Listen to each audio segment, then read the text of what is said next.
अगर आप लैब में काम करते हो और बिना कंट्रोल रन किए रिपोर्ट दे देते हो तो आप अननोइंगली गलत रिपोर्ट दे रहे हो। और सबसे शॉकिंग बात, मैक्सिमम लैब टेक्नीशियन और लैब असिस्टेंट को स्टैंडर्ड, कैलिब्रेशन और कंट्रोल का एग्जैक्ट डिफरेंस नहीं पता।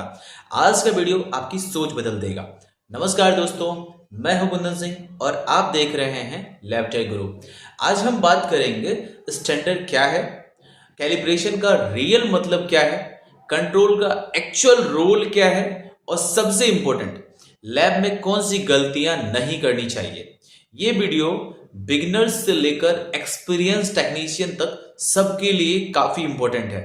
तो हम लोग यहाँ पे कुछ छोटे मोटे एग्जाम्पल को लेके, सिंपल से एग्जाम्पल को लेके इन सब चीजों को क्लियर करने की कोशिश करेंगे। तो चलिए एक सिंपल सा एग्जाम्पल हम लोग लेते हैं। सोचो आपके पास एक वेइंग मशीन है, सबके पास होगा, सबने देखा भी होगा वेइंग मशीन। उसमें स्टैंडर्ड हम लोग 1 केजी यानी असली जो वेट है आपका वो 1 केजी है रेफरेंस। कैलिब्रेशन मशीन को एडजस्ट करना ताकि 1 केजी को 1 केजी ही वो दिखाए। कंट्रोल रोज चेक करना कि मशीन अभी भी सही दिखा रही है या नहीं। मतलब स्टैंडर्ड बिना कैलिब्रेशन बेकार, और कैलिब्रेशन बिना कंट्रोल रिस्की, और कंट्रोल बिना रिपोर्ट डेंजरस। ठीक है, अब स्टैंडर्ड को हम लोग समझते हैं। स्टैंडर्ड एक टेरिशेबल रेफरेंस मटेरियल होता है जिसका कंसंट्रेशन सर्टिफाइड होता है। ठीक है, मोस्टली ये जो होते हैं लियोफिलाइज्ड या रेडी सॉल्यूशन होते हैं, कंपनी सर्टिफाइड होते हैं। एक्सपायरी और जो स्टोरेज है ये इनका बहुत इंपॉर्टेंट है। यानी स्टैंडर्ड को जो है आपको बहुत अच्छे से इसका स्टोरेज पे ध्यान देना पड़ेगा आपको। प्राइमरी स्टैंडर्ड और सेकेंडरी स्टैंडर्ड, ये 2 टाइप के स्टैंडर्ड आपको देखने को मिलेंगे। एक जो प्राइमरी होता है वो हाई प्योरिटी होता है, और सेकेंडरी स्टैंडर्ड जो होता है वो रूटीन लैब यूज के लिए इस्तेमाल किया जाता है। अब जैसे ग्लूकोज का हम स्टैंडर्ड के बारे में बात करें तो 100 mg/dl इसका वैल्यू है। तो ये मशीन को बताएगा कि मशीन को याद रखना है कि इसका वैल्यू 100 mg/dl है। तो एक तरह से स्टैंडर्ड मशीन को ट्रूथ बोलना सिखाता है। कैलिब्रेशन के बारे में हम बात कर लेते हैं। तो कैलिब्रेशन सिर्फ बटन दबाना नहीं है, ये एक साइंटिफिक एडजस्टमेंट प्रोसेस है। कैलिब्रेशन करते हैं, क्यों करते हैं? तो जब हम लोग कभी भी मशीन को जो है न्यू रिएजेंट यदि डाल रहे हो तो आपको मशीन को कैलिब्रेट करना है। मेंटेनेंस के बाद आपको मशीन को कैलिब्रेट करना है। लॉट चेंज करने के बाद आपको मशीन को कैलिब्रेट करना है। ठीक है, कंट्रोल फेल होने के बाद आपको मशीन को कैलिब्रेट करना है। तो यहाँ पे सिंगल पॉइंट और मल्टीपल पॉइंट कैलिब्रेशन, यहाँ मल्टीपल पॉइंट जो है वो बहुत ज्यादा एक्यूरेट होता है।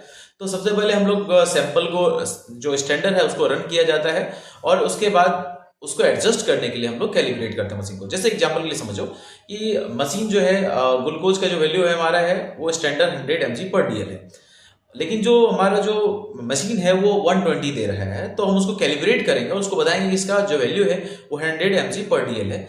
तो अब जो है मशीन अब वो सही बताएगी, जो रिपोर्ट आएगा वो कैलिब्रेशन के बाद 100 mg तो 100 mg/dl ही आएगा। ठीक है, तो अब बात ये है कि अब हम लोग जो है कि कब करते हैं ये कैलिब्रेशन, करते कब है? तो कैलिब्रेशन तब करते हैं जब आपका कंट्रोल फेल होता है। कंट्रोल फेल होने का कुछ रीजन है। क्या रीजन है? तो रिएजेंट खराब होना, या कंट्रोल का कैलिब्रेशन का इशू हो सकता है, या ह्यूमन एरर हो सकता है। ठीक है, कंट्रोल आपकी रिपोर्ट का गार्ड है, बिल्कुल आपको याद रखना है। रियल लैब मिस्टेक्स जो हम लोग करते हैं इनको आपको नहीं करना, जैसे कैलिब्रेशन किए बिना कंट्रोल को रन कर देना, कंट्रोल आउट होने पर भी रिपोर्ट दे देना, सेम कंट्रोल को बार बार यूज करना, ये सब गलतियां बिल्कुल नहीं करना है। एक्सपायरी इग्नोर करना, यदि आपको कंट्रोल का एक्सपायरी आप जो है आप एक्सपायर हो चुका है आप उसको इग्नोर कर रहे हो तो ये गलत है। ठीक है, ये पेशेंट्स के लिए बहुत डेंजरस हो सकता है। अब देखिए, इसको समझने के लिए एक मैंने यहाँ पे ट्रिक का इस्तेमाल किया है। स्टैंडर्ड मतलब टीच करेगा, और कैलिब्रेशन सेट करेगा, और कंट्रोल जो है वो आपको चेक करके बताएगा कि आपका जो मशीन है वो प्रॉपर वर्क कर रहा है कि नहीं कर रहा, सही रिपोर्ट आपको दे रहा है कि नहीं दे रहा है। ठीक है, स्टेप बाय स्टेप हम इसको लैब प्रोसेस को समझने की कोशिश करते हैं। रिएजेंट प्रिपेयर करने के बाद हम कैलिब्रेट करते हैं, फिर उसका कंट्रोल रन करते हैं, और कंट्रोल ओके होता है तो हम पेशेंट्स के सैंपल को रन करते हैं। ठीक है, यदि कंट्रोल आपका सही रिपोर्ट नहीं दे रहा है, तो आपको मीन के वैल्यू के रेंज के अंदर नहीं आ रहा है, तो आपको पेशेंट्स के सैंपल्स को रन नहीं करना है। ठीक है, तो आपको इस चीज़ों का बहुत अच्छे से ध्यान रखना पड़ेगा, ये बहुत ही ज़्यादा इम्पोर्टेंट है। आप जब भी मशीन को जो है आप मॉर्निंग में जब जाते हो तो सबसे पहले आपको क्या करना है, आपको मशीन को कंट्रोल लगाना है और देखना है यदि कंट्रोल रेंज में कोई, यदि आपको लगता है कि कंट्रोल से बाहर जा रहा है हमारा कोई जो हमारा वैल्यू है, जैसे आपको यूरिया का टेस्ट लगा रहे हो, यूरिया 3SD जा रहा है, तो आप वहाँ पे क्या करोगे, उसको मशीन को कैलिब्रेट करोगे और कैलिब्रेट करने के बाद कंट्रोल लगाओगे। कंट्रोल लगाने के बाद यदि वो कंट्रोल के रेंज के अंदर आता है वैल्यू, तब जाके आप पेशेंट्स के सैंपल्स को रन करोगे। ठीक है, उसके बिना आप उसको रन नहीं करोगे, नहीं तो ये पेशेंट्स के लिए बहुत डेंजरस हो सकता है। तो आई होप ये वीडियो आपके लिए काफ़ी मददगार साबित हुई होगी। नेक्स्ट वीडियो आपको किस टॉपिक पे चाहिए आप कमेंट में ज़रूर बताएं। आज के लिए इतना ही, फिर मिलेंगे नेक्स्ट वीडियो में, तब तक के लिए बाय बाय, टेक केयर।